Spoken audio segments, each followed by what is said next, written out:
National correspondent Addie Guajardo is live in Uvalde, as she has been many times since this tragedy for us. And kids will be back in classrooms, Addie, for the first time since the shooting. It's been 3 months, but that is not a long time for grieving over such a horrible tragedy. And I can imagine what is being stirred up as families and children are going back to school here. What are you seeing and hearing there tonight?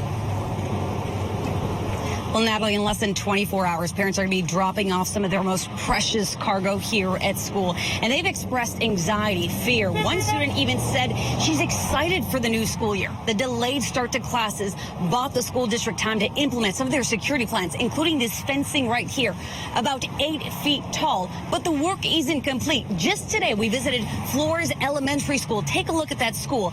That school, the school district superintendent was there, and workers were out there today on Labor Day laboring, trying to speed up the process to get all the fencing in place, but it's not going to be done in time.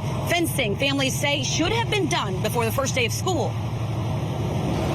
Across the nation, school is underway. But in the small town of Uvalde, Texas, a tragedy that rocked Robb Elementary School forced parents to rethink the new school year. Just the thought of her going back to school just kind of made my stomach turn.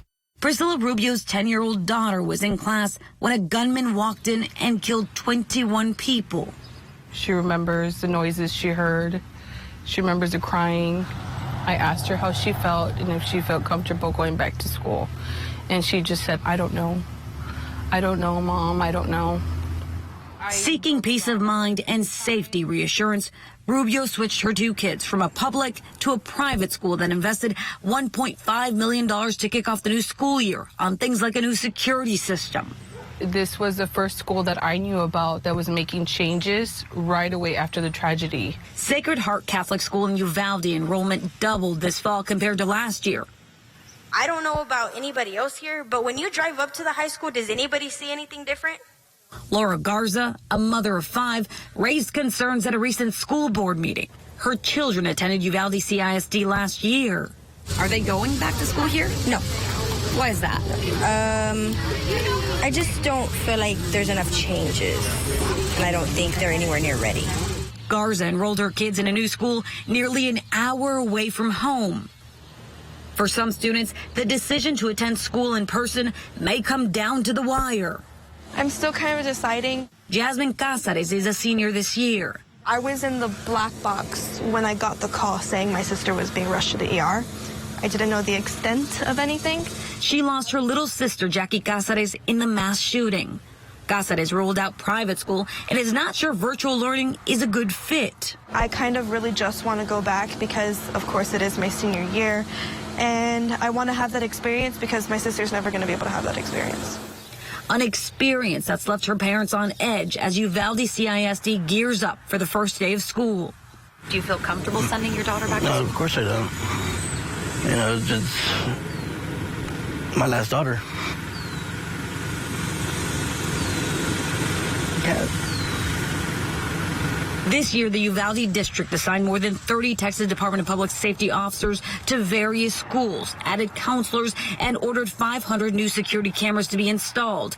But some of their security plan isn't finished, including completing a fencing project, an announcement that angered parents. You have to be patient because I don't want us to do anything the wrong way. You know, I have that fear of something happening again. Fear is only one of the many emotions students are feeling. It's a little bit of everything, of course, with the fear, being anxious to go back, even a little bit happy that just we're going back.